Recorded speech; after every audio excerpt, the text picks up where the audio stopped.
So today we're going north of Cairns to Kuku Yalanji Country on a tour with Master of International Tourism and Hospitality Management students, and we are very privileged to have Juan Walker from Walkabout Cultural Adventures to show us about the country and teach us about the nature and the culture of the wet tropics. And this is one of the indigenous tourism experiences that is available north of Cairns. Indigenous tourism is tourism that directly engages indigenous people, either by allowing them to manage a site or making indigenous culture the focus for a destination. 2020 and 2021 have been declared years of indigenous tourism in the Australian state of Queensland. Government pledged $10 million investment in indigenous tourism over those 2 years. In 2019, 472,000 visitors to Queensland participated in indigenous tourism experiences, which is 1.7% of total number of visitors to the state. 75% of the demand for indigenous tourism experiences pre-COVID came from international visitors. There has been growth in demand for indigenous tourism experiences, although this demand is mostly in line with the general growth of visitation to the state. COVID-19 pandemic has greatly affected various tourism operators, including indigenous tourism operators. Yet, post-pandemic, tourism is seen as one of the options to benefit Aboriginal and Torres Strait Islands communities. So thank you very much for taking us on a tour. And could you a little bit explain about how you got into tour business? Yeah, thank you, Dennis. I started tour guiding when I was very young. I was 19 years of age. I got into it primarily by accident. I was looking for something to do when I finished high school, and I worked in Parks and Wildlife with Queensland Parks, building boardwalks north of the Daintree River, and just doing some weed eradication and reforestation programs. After a couple of years of that, I was then going to head away from home and go up north and start an electrician's apprenticeship at a silica mine up at Cape Flattery. But my dad, he didn't want me to go away, so he told me to keep looking around locally for work. And my grandmother, she happened to run into a couple of resort owners, Terry and Kathy Maloney, who owned the Daintree Eco Lodge.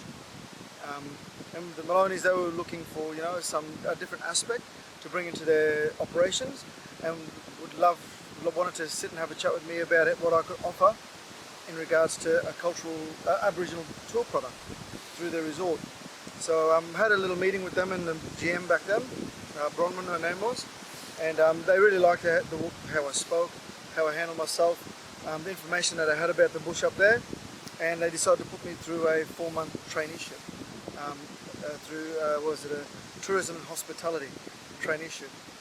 And this gave me the basic skills on dealing with international people, visitors from around the world, but it also gave me some basic skills on how to present and display the information that I had sitting in my head. So after the 4 months, it was a really good course. I met a number of really cool people through that course, and inspirational people as well, who gave me some great feedback and ideas on what I could bring to cultural tourism in the area, because there really wasn't anyone doing anything like that. You had the Mossman Gorge Dreamtime walks, and you had the Janbal theme park. They were the primary two main indigenous operations that were happening at that time. But yeah, it was by accident. So my grandmother got me in touch with these owners, and it started when I was 19. Doing a 4-month traineeship, and then by the time that year had finished, so I think it was late August 1999, I was running tours. Wow. And so if comparing your tours with more traditional bus day tours in the area, what would you say is different about your tours? I think the main difference is the cultural aspect of what we offer, and personalised stories. So when we try and talk about our experiences in our country, we're all the people who I employ and the people who hold and host our tours are all Kuku Yalanji people. So they're from this place, they grew up here, they have their own stories about the place, and so that's what I really try and get my guys to bring across, is that personal feel. So people, when they come, they realise that it's not just a beautiful scenic place, tropical place. It actually has a personal connection to us, an emotional connection, but also a social and economic connection to our people as well. And 2020 and even the first quarter of 21 has been quite challenging with the COVID-19 pandemic. How has it affected you? It pretty much brought our business to a halt. We were very lucky that we were eligible for JobKeeper. So myself and my employees, we managed to get JobKeeper, which kept us alive.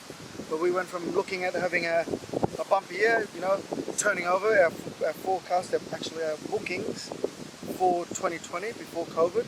We were looking at turning over an extra $150,000 on the previous year. And we went from a growth to pretty much zero overnight. So it was devastating. But like I said, we were very lucky that we managed to get JobKeeper. So I've maintained my staff. And we've also managed to, I think COVID was really good because it allowed us to look into the business a little and see where there are gaps in what we're doing in our operation. But it also gave us time to have a look around and see what other opportunities there were in the region to grow the business and to create new product and help give other young fellows an opportunity to gainfully employ themselves. Yeah. And you mentioned that when you started there were only very few Indigenous tourism operators, and I think there has been quite a lot of different initiatives over time to try to get more engagement from Aboriginal and Torres Strait Islander people into tourism as opportunity to contribute to the well-being of the communities. And there have been some challenges. So what do you think about the progress of Aboriginal tourism? Aboriginal tourism there's a growing demand for it.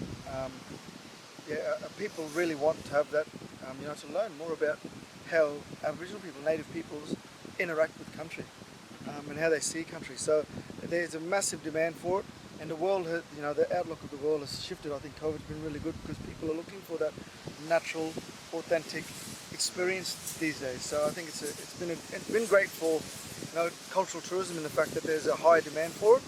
In regards to the social benefits within the community, there's a massive social benefit and economic benefit for Aboriginal communities. Not just helping people get jobs, find themselves something to do in their spare time instead of sitting around and looking for work. There's a great opportunity for people who have a passion for what they enjoy doing on country to be able to make a business from it, especially in tourism. It's also great for us to help look after country as well, because one thing I've been very lucky, I have not had to leave home. So I've managed to stay at home, work at home, and it's let me see the subtle changes in the environment and learn more about where I live as well in the last 10-15 years.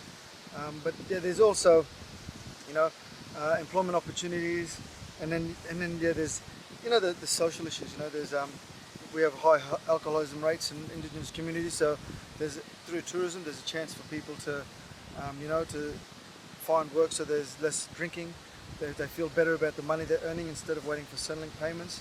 When you earn the money, you don't want to waste it and spend it on wasteful things. So there's an opportunity and there is a demand. It's just a matter of finding the right people who want to work in tourism and share their story to visitors. And 2020 and 2021 have been declared years of Indigenous tourism by the Queensland government, and I know you're quite engaged with the industry. Any examples of the current initiatives to promote tourism? Yeah, there's a lot of with TTNQ as part of the Year of Indigenous Tourism. They managed to $10 million in regards to marketing and promoting the Indigenous products and help create some new Indigenous product in the Tropical North Queensland region. So that's been really good for the local region. There's more Indigenous tourism operators up here than in the whole of Queensland. Put together, it's pretty amazing, really, how many young fellas are getting into cultural tourism now. But yeah, it was a great idea. I think this timing couldn't have been worse. Yeah. Right. Thank you so much, Juan. No, thank you. It was a pleasure.